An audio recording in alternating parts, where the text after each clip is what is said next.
அருட்பெரும் ஜோதி அருட்பெரும் ஜோதி தனிப்பெரும் கருணை அருட்பெரும் ஜோதி.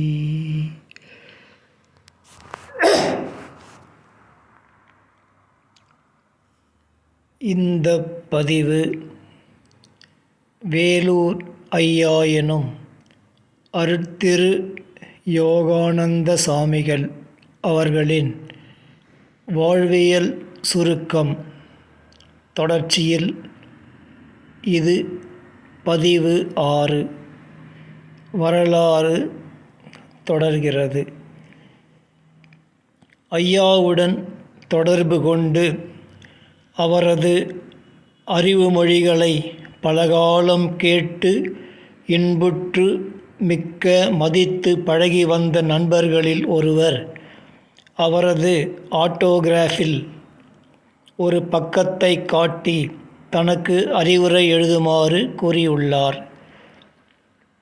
அதற்கு ஐயா அவர்கள் அப்பக்கத்தை விட்டுவிட்டு வேறு பக்கங்களை மற்றவர்களிடம் எழுதி வாங்கி பயன்படுத்தி கொள்ளும் என மொழிந்துள்ளார். அந்த நண்பர் அதன் பொருள் விளங்காமையால் வியப்போடு ஐயாவை நோக்கியுள்ளார்.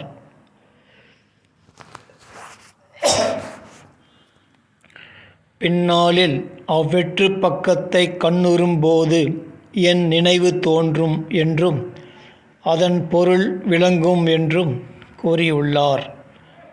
தன் வெளி அனுபவத்தை அவ்வெற்று பக்கத்தின் மூலம் எழுதாமல் எழுதியுள்ளார் என்பதை அவர் அறிவு மொழிகளை கேட்கும் வாய்ப்பு பெற்றமையால் அறிய முடிந்தது. வெளி அனுபவத்தை எங்கனம் ஏட்டில் எழுத முடியும்? ஏடகத்தே எழுதாத மறைகளெல்லாம் என்னும் வள்ளல் பெருமான் அருள்வாக்கும் ஈண்டு உணர்ந்து தெளிவுறத்தக்கது. இதுவரை நான் இறந்ததும் இல்லை பிறந்ததும் இல்லை என்று கிறித்துவ மத பிரச்சாரகர் முழங்கிய மொழியும் மேற்படி அனுபவத்திற்கு ஓர் எடுத்துக்காட்டு. நாகப்பட்டினம் அடைந்து அங்கிருந்து நாகூர் விடியற்காலை அடைந்துள்ளார். நேரே நாகூர் ஆண்டவர் மசூதி சென்று முன்வாயிலில் நின்று காத்திருந்துள்ளார். இன்னும் பல தரிசனத்துக்காக வந்து நின்றிருந்துள்ளனர். சற்று நேரத்தில் மௌலானா வந்து கதவை திறந்து கொண்டு உள்ளே சென்றுள்ளார். ஐயா மட்டும் துணிந்து பின்தொடர்ந்துள்ளார்.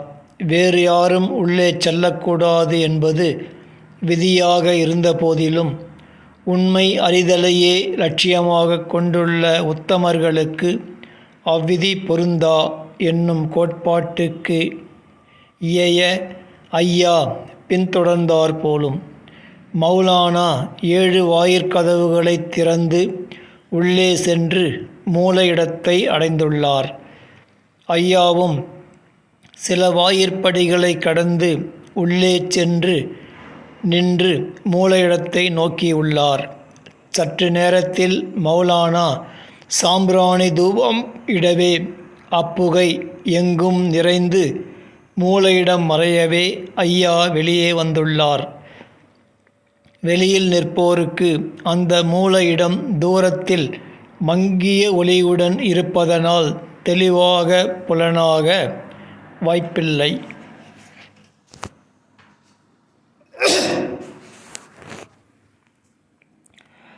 அந்த நாகூர் ஆண்டவர் மசூதி மூலையிடத்திலே ஐயா கண்டறிந்த உண்மை என்ன என்பதை வெளிப்படுத்தவில்லை.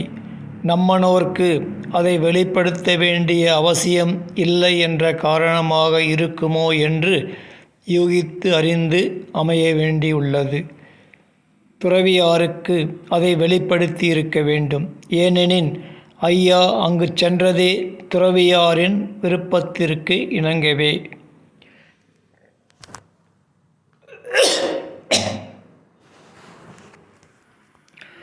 துறவியார் அவரது முற்பிறவி நிகழ்ச்சிகள் சிலவற்றை ஐயாவிடம் கூறியதாக கூறியுள்ளார்.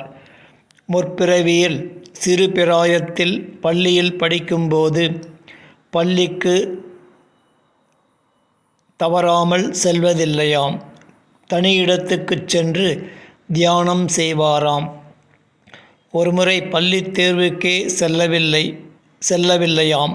அவ்வாறு இருந்தும் பள்ளி திறந்த பின்னர் அவர் தேர்வில் வெற்றி பெற்றதாக அறிவிக்கப்பட்டதாம். ஆசிரியரை வினவிய போது அவர் தேர்வுக்கு வந்து எழுதியதாக கூறினாராம். அதனால் அவர் வடிவத்தில் வந்து எழுதியது அவர் வணங்கும் சக்தி என்பது உணரப்படுகிறது. இப்பிறவியில் அவரிடம் நெருங்கிய தொடர்பு கொண்டுள்ள குல்லா கவுண்டரும் பெரியா கவுண்டரும் முற்பிறவியில் செங்கல் வாணிபம் செய்து வந்ததால் செங்கல் சூளை அமைத்து கல்லை சுடுவதற்காக நெருப்பு வைத்துள்ளனர். பலமுறை வைத்தும் நெருப்பு பற்றி எரியாமல் அணைந்து போயிற்றாம். அவர்களுக்கு ஒன்றும் விளங்காமல் சூளையை சுற்றி வந்து மேலே ஏறி பார்த்தபோது அதன் மீது அந்த துறவியார் அமர்ந்திருந்தாராம். அவர்கள் அஞ்சி பக்தியோடு நடந்ததை கூறி வேண்ட கீழே இறங்கியுள்ளார். பின்னர் நெருப்பு பற்றி எரிந்ததாம். முற்பிறப்பில் ஏற்பட்ட அத்தொடர்பு இப்பிறவியிலும் தொடர்ந்து வந்துள்ளதை விளக்கினாராம்.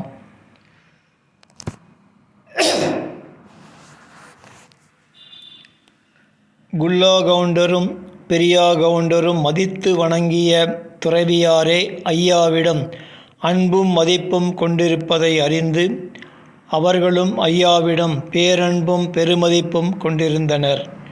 அவர்கள் வேலூரில் ஓட்டேரிக்கு போகும் வழியில் பாகாயம் மலைக்கு பக்கத்தில் 1 ஏக்கர் புறம்போக்கு நிலத்தை ஐயா அவர்கள் ஆசிரமம் அமைத்து அங்கு தங்குவதற்காக பட்டா செய்து கொடுப்பதாக கூறினார்களாம். ஆனால் ஐயா அதை ஏற்கவில்லை. தனித்து ஆசிரமம் அமைத்து அமர்ந்தால் தன்னை மற்றவர்களிடமிருந்து வேறு பிரித்து காட்டி தன்னை விளம்பரப்படுத்தி கொள்வதாக ஆகும் எனக் கருதி சகஜ பழக்கமே பழக்கம் என வள்ளல் பெருமான் கருத்துக்கு ஏற்ப சகஜமாக வாழ்வதே சிறப்பு என மறுத்தார் போலும். ஐயா அவர்கள் அந்த வண்ணமே மற்றவர்களில் தானும் ஒருவனே என்பதாகவே வாழ்ந்து வருகிறார்.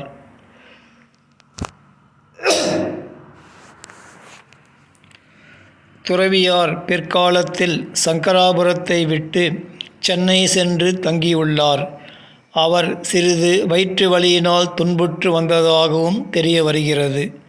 சென்னையிலிருந்து வேலூருக்கு வந்த ஐயங்கார் ஒருவர் ஐயாவை பார்க்க வந்துள்ளார். ஐயாவை பார்த்து வருமாறு துறவியார் பணித்ததாக கூறியுள்ளார். மேலும் ஐயாவை பற்றி துறவியார், அவர் ஏதாவது வேண்டும் என்றால்தானே எதுவும் வேண்டாம் என்கிறாரே, ராமலிங்கம் மன்னோ அவர் என்று அடிக்கடி கூறுவதாகவும் கூறியுள்ளார். ஐயா அவர்கள் ராமலிங்க வள்ளலாகவே துறவியாருக்கு புலனாகியுள்ளார் போலும். வள்ளல் பெருமான் விட்டு சென்ற பணியை தொடர்ந்தும் வள்ளல் பெருமானின் தனித்தன்மையை உலகமெல்லாம் அறியவும் ஆற்ற வரும் பணி முன்பே துறவியாரின் அகக்காட்சியில் தோன்றி உள்ளது போலும். துறவியார் இறுதியில் சமாதி அடைந்து அவரது சமாதி சென்னையைச் சேர்ந்த தாம்பரத்தில் இருப்பதாக தெரிய வருகிறது. அவரது அன்பர்கள் ஆண்டுதோறும் அவரது சமாதிக்கு குரு பூஜை செய்து வருவதாகவும் அறிய வருகிறது.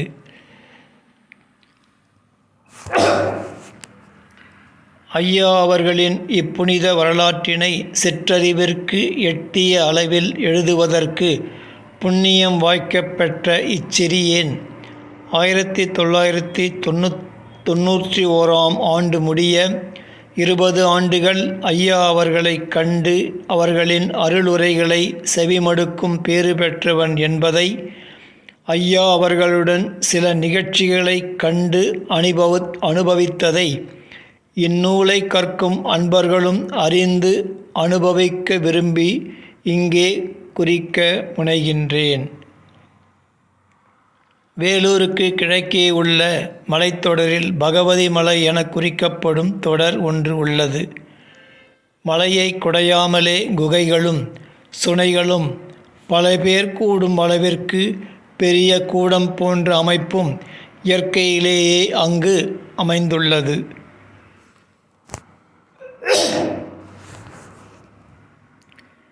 அந்த சுனைகள் எந்த வறண்ட காலத்திலும் கூட வற்றி பார்த்ததில்லை என ஐயா கூறியுள்ளார். அங்கு சிறு சிறு கோயில்கள் இருந்து ஒரு காலத்தில் சிறப்புற வழிபாடுகள் நடந்திருக்க வேண்டும் என்பதற்கான சிதைந்த அடையாளங்கள் உள்ளன. அங்கு சித்தர்களும் சமண முனிவர்களும் வாசம் செய்துள்ளதற்கான அடையாளங்களும் உள்ளன.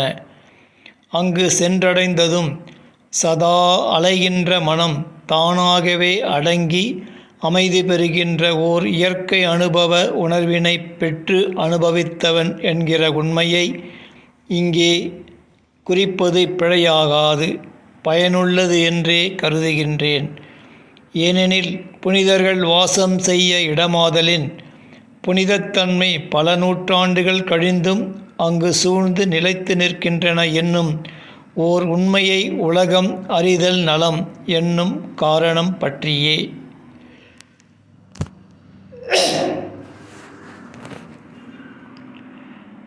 ஐயா அவர்கள் சென்னையை விட்டு வேலூர் வந்தடைந்த சில ஆண்டுகளிலிருந்தே சுமார் 50 ஆண்டு காலம் பகவதி மலை தொடர்பினை பெற்றிருந்தார் என்பதை அவர் கூற்றின் வாயிலாக அறிய வருகிறது. அம்மலையில் மைசூர் சந்தன மரங்களுக்கு ஒப்பான சந்தன மரங்கள் நிறைந்திருந்ததாக அவருடன் பழகிய வயது முதிர்ந்த பெரியா கவுண்டர் மற்றும் குல்லா கவுண்டர் முதலியோர் கூறியதாக வெளிப்படுத்தியுள்ளார். ஐயாவும் ஆரம்ப காலத்தில் ஆங்காங்கே சில மரங்கள் இருந்ததையும் சிறந்த மூலிகைகள் வளர்ந்திருந்ததையும் கண்டுள்ளதாக கூறியுள்ளார். ஐயாவுடன் மலைக்கு உடன் வந்த அன்பர்களுக்கும் அம்மூலிகைகளை காட்டி விளக்கியுள்ளார். அம்மூலிகைகள் எல்லாம் தற்போது முற்றிலும் அருகிவிட்டன. வள்ளல் பெருமான் புல்லறிவு ஓங்குங்காலத்து நச்சுயிர்கள் மிகும் என்று மொழிந்துள்ள உண்மையின்படி நச்சுச் செடிகள் மிகவே அமுத மூலிகைகள் மறைந்தன போலும்.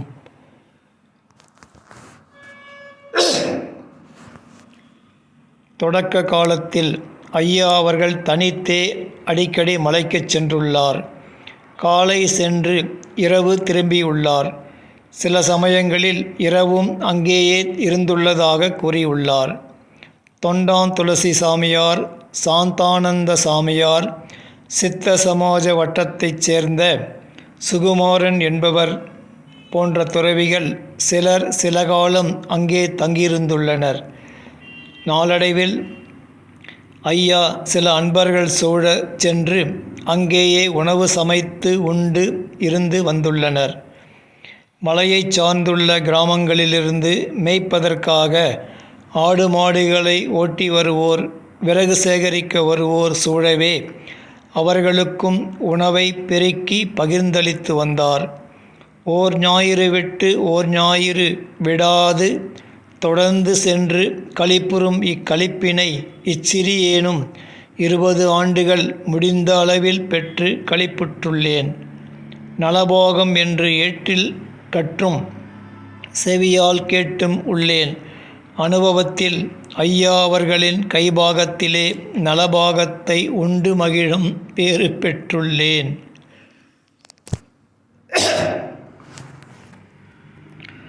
சமையற்கலையின் உன்னதத்தையும் அதிலுள்ள பாக வகைகளையும் ஓரளவு தெரிந்து உண்டு மகிழ்ந்ததை இங்கு விளக்கின் நீளும் என்பதால் அஞ்சி விடப்பட்டது. மற்றும் வேலூரில் LRK லட்சுமி பீடி நிறுவனம் மற்றும் லட்சுமி திரையரங்கின் உரிமையாளர் லட்சுமண முதலியார் என்பவர் ஐயாவிடம் மிக்க மரியாதையும் அன்பும் உடையவர். இவர் ஐயாவிடம் தொழில் சம்பந்தமாகவும் அவர் ஒரு யோகி எனக் கருதி தங்கம் செய்யும் வித்தையை கற்க வேண்டும் என்னும் நோக்கத்திலும் தொடர்பு கொண்டிருந்தார். ஐயா ஒரு ஞானி என்பதை அறியாது இது குறித்து பலமுறை விளக்கமும் கூறியுள்ளார். அதற்கு பல விளக்கங்கள் கொடுத்ததாக கூறியுள்ளார் ஐயா. அவைகளில் ஒரு சில சுருங்க இங்கே குறிக்கப்படுகின்றன. உழைப்பின்றி எத்தினால் தங்கத்தை பெற முயற்சி செய்வது குற்றம் என்றும், உழைத்து பொருளீட்டி அதை கொண்டு தங்கம் வாங்க முடியும் என்றும், சொல்லால் ஆகும் தங்கம் என்றும் கூறியுள்ளார். இச்சொல் இருவகை பொருளுடையது. அவை சான்றோர் வாக்கினின்றும் பிறக்கும் சொற்கள் விலை மதிப்பற்றன. அச்சொற்களின் பெருமை உணர்ந்தோர்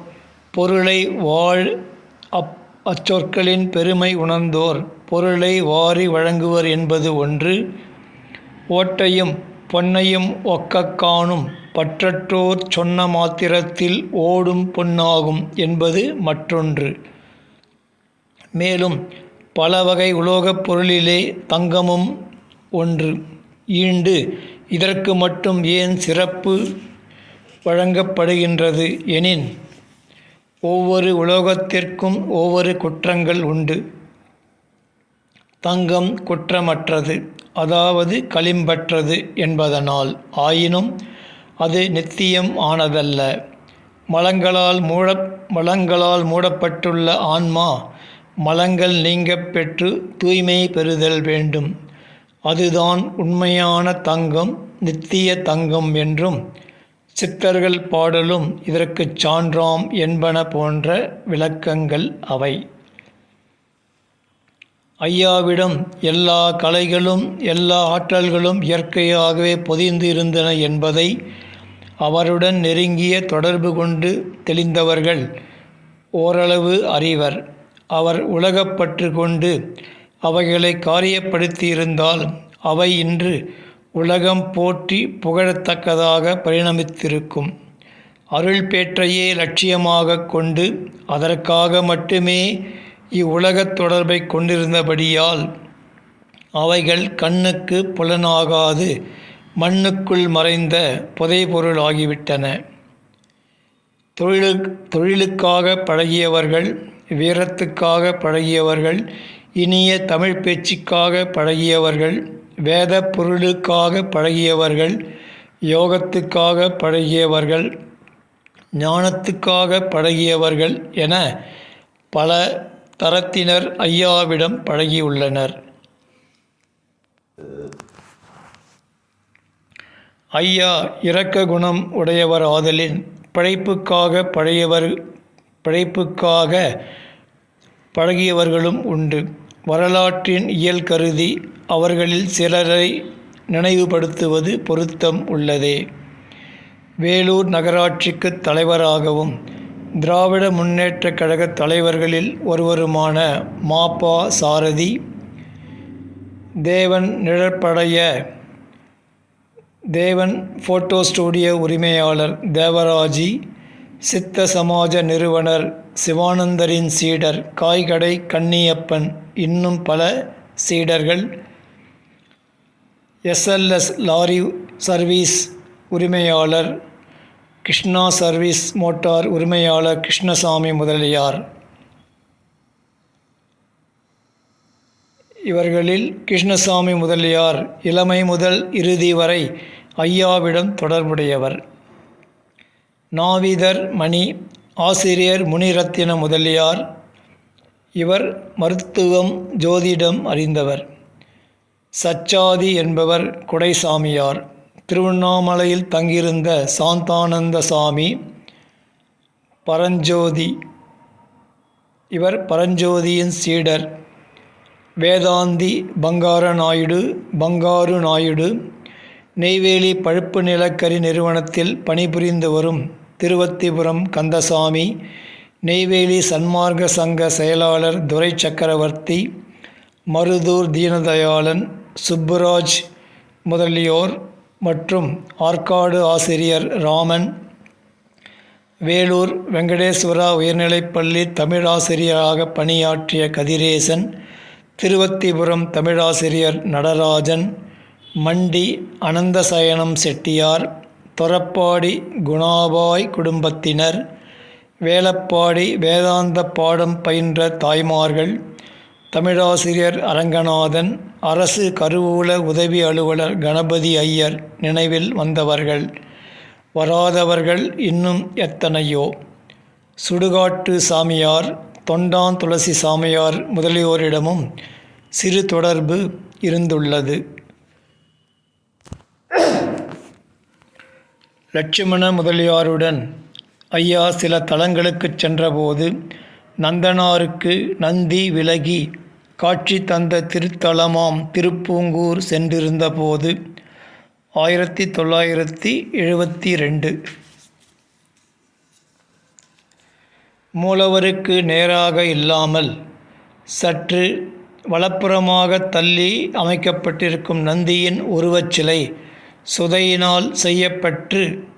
சுதையினால் செய்யப்பட்ட சிறு வடிவமாக இருப்பதையும், எவ்வளவு தூரம் விலக்கி அமைக்கப்பட்டிருக்கிறது, எத்தனை அடி உயரம் என்பதையெல்லாம் மிக நுட்பமாக கவனித்திருக்கிறார் ஐயா.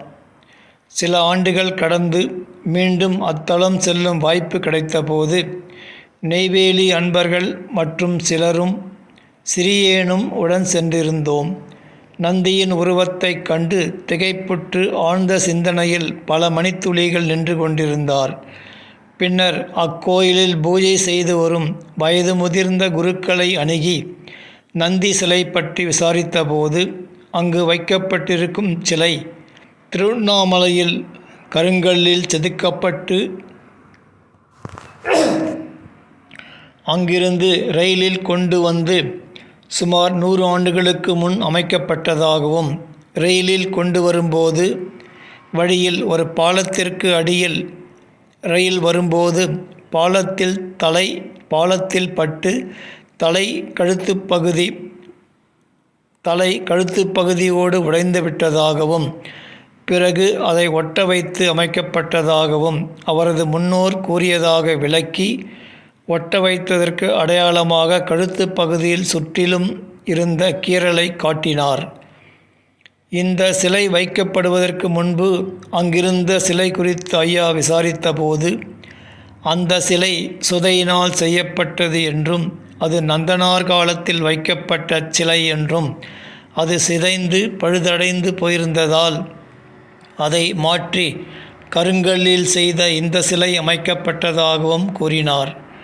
ஐயா சிந்தனையில் ஆழ்ந்து, முன்பு கண்டது கனவு அல்ல, விழிப்பில் கண்ணால் கண்டதே. இந்த அற்புதத்திற்கு காரணம் இறைவன் செயலே. நந்தனார் காலத்துக்கு தன்னை அழைத்துச் சென்று அந்த காட்சியை காட்டினார் போலும் என விதந்து தேர்ந்து உரைத்தார். இத்துடன் இப்பதிவு முற்று பெறுகின்றது. இவ்வரலாற்றின் தொடர்ச்சியை அடுத்த பதிவில் காணலாம். அருட்பெரும் ஜோதி அருட்பெரும் ஜோதி தனிப்பெரும் கருணை அருட்பெரும் ஜோதி.